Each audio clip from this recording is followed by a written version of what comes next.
जय गुरुदेव नाम किसका। जय गुरुदेव नाम किसका। प्रभु का पावन नाम, प्रभु का पावन नाम। जय गुरुदेव।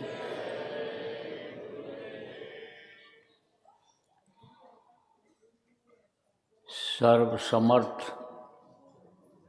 सर्वत्र स्मरणीय परम पूज्य गुरु जी महाराज, उपस्थित सभी साधक, सत्संगी, धर्म प्रेमी बच्चियों एवं बच्चियों,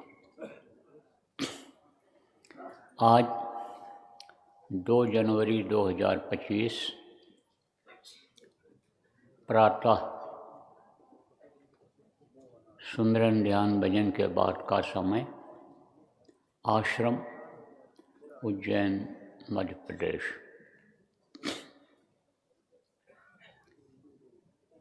इस समय पर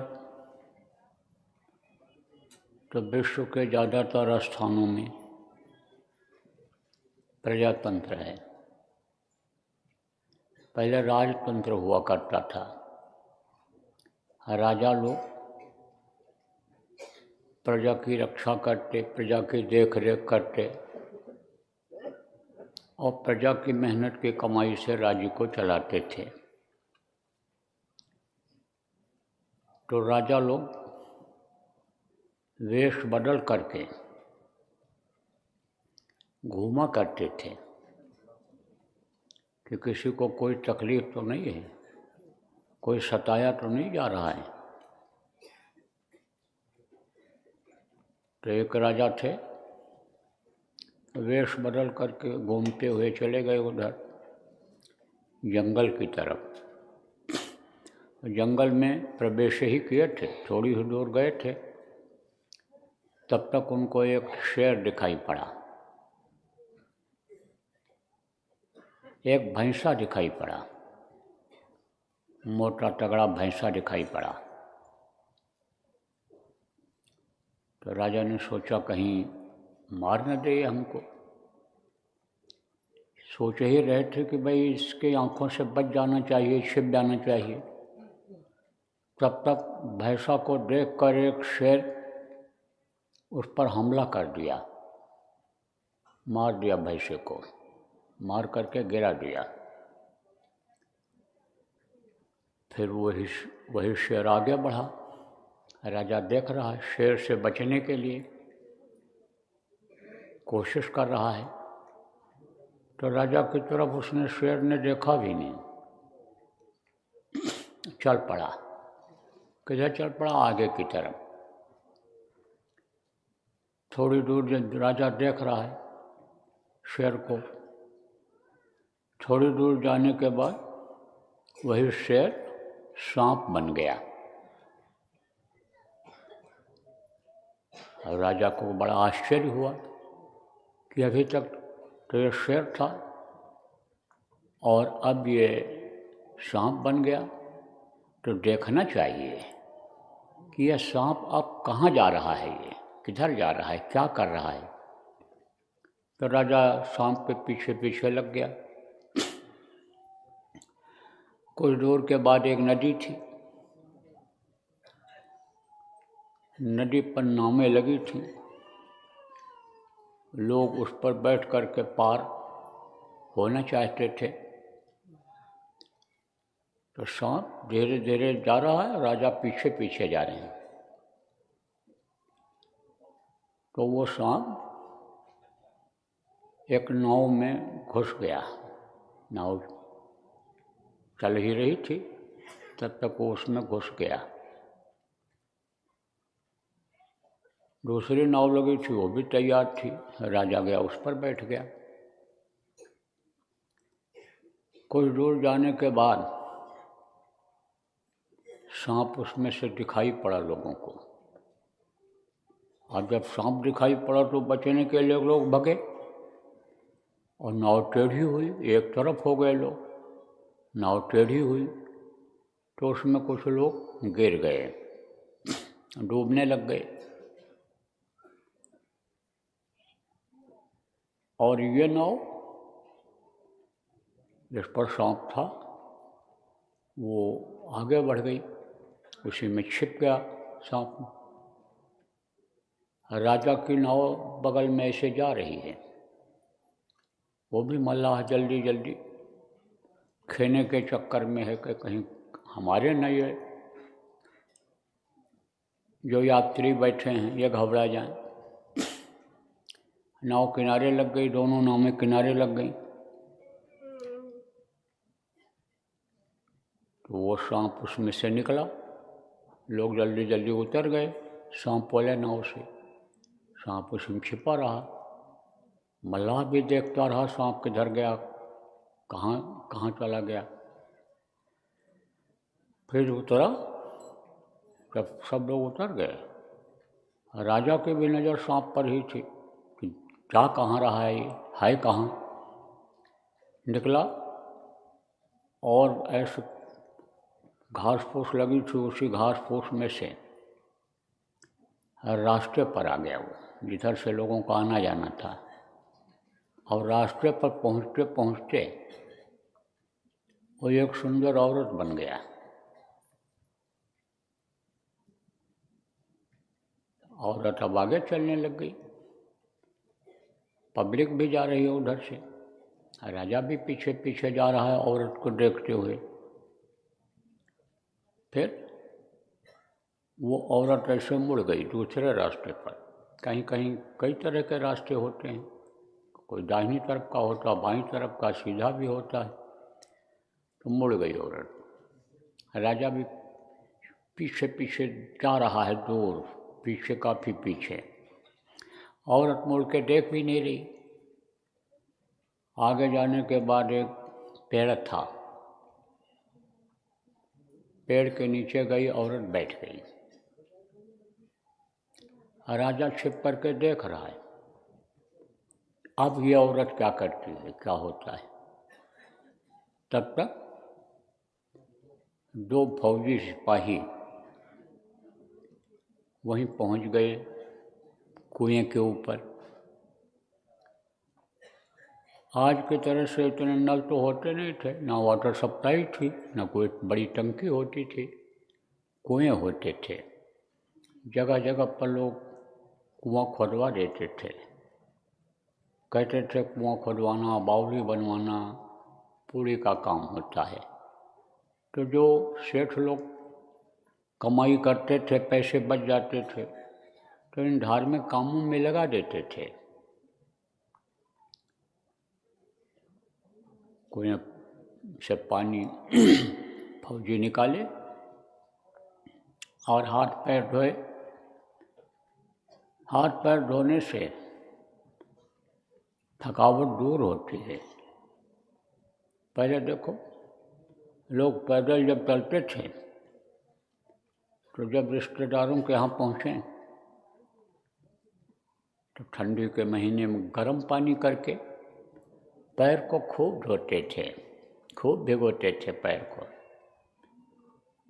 दबा दबा करके ऐसे, और फिर उसके बाद अंगूठा से पोंछते थे। खुश हो जाते थे लोग कि देखो ये हमारे मेहमान आ गए, भगवान आ गए। आज की तरह से थोड़ा था कि पसंद नहीं करते कि लोग पसंद नहीं करते हैं कि आवें, और उसी को पसंद करते हैं जो ऊंचे पद पोस्ट पर होता है, जानी मानी होता है, जिससे कोई स्वार्थ उनका सिद्ध होने को होता है। लेकिन पहले ऐसा नहीं था। पहले अतिथि देवो भव, अतिथि जो होते थे, मेहमान जो होते थे, देवता की तरह से माने जाते थे। औरतें खुश हो जाती थीं कि बगैर देखो चाहे हुए हमारे ये मेहमान आ गए। गृहस्थ भी चल पड़ता था तो उसको फिक्र नहीं रहती थी कि रात को हम कहाँ रुकेंगे, पैसा है हमारे पास कि नहीं है, किसी के भी दरवाजे पर पहुंच जाता, तो भोजन कराता था, रहने की जगह देता था। तो ये जो धार्मिक भावना है भारत देश में, कूट कूट करके लोगों में भरी रहती थी। अब वही भावना दूसरी तरफ चली गई, लेकिन पहले इस तरह की थी कि मानव सेवा देव सेवा। अब तो मूर्ति सेवा पर ज़्यादा विश्वास करने लग गए, चाहे पत्थर की हो, चाहे मिट्टी की हो, चाहे सोना चांदी की हो। लेकिन पहले मानव सेवा को देव सेवा लोग मानते थे। तो हाथ पैर धोया उन्होंने थकावट दूर करने के लिए। और भी बता दें आपको, पैर में दर्द हो, थकावट हो, और परात में या बाल्टी में किसी बड़े बर्तन में पानी भर लो और उसमें पैर को डुबोए रहो आधा घंटा तक, 15-20 मिनट तक, एकदम हल्का हो जाएगा, थकावट एकदम दूर हो जाएगी। फिर वो जो फौजी थे, दोनों भाई थे, एक साथ भर्ती हुए थे फौज में, छुट्टी लेकर घर जा रहे थे। तो एक भाई ने कहा, बड़े भाई ने छोटे से, कि देख यहाँ कोई चीज़ खाने को मिल जाए तो कुछ खा के पानी पिया जाए। तो वो चला गया। इधर जो औरत बैठी थी काफ़ी सुंदर थी। वो औरत आई, इनसे बात करने लगी, और ये तो काफ़ी दिनों से फौज में थे ही, तो इनकी आनी दृष्टि से दृष्टि मिल गई। अब अंदर में आनी जगह बन गई उसके प्रति। क्या ना, को अस जगत विमल बैरागा, नारी नयन तर जाह न लगा। तो यह आकर्षित हो गए, अब वो यही चाहती थी। तो इन्होंने ये कहा कि अनी शादी कर लो हमसे। उसने स्वीकार कर लिया, वो तो यही कहलवाना चाहती थी। जब वो लेकर के आया, गुड़ लेकर आया, तो जो मिला उसको ले आया। बड़े भाई ने सोचा ये हमारी औरत है, अब इसको हम ये क्या खिलाएंगे। जब लेकर के आया तो कहा, ये तो क्या लाया। बड़ा भाई बोला छोटे भाई से, उसने कहा कि गुड़ यही मिला, यही ले आया। अरे बोला, कुछ नहीं, मैं जाता हूँ खोज करके लाता हूँ। वो चला गया। अब वो जो छोटा भाई था वहाँ रह गया। अब औरत उससे बात करने लग गई, तो वो इसकी तरफ आकर्षित हो गया। जब वो आकर्षित हो गया तो उसने प्रस्ताव रख दिया कि तुम मुझसे शादी कर लो।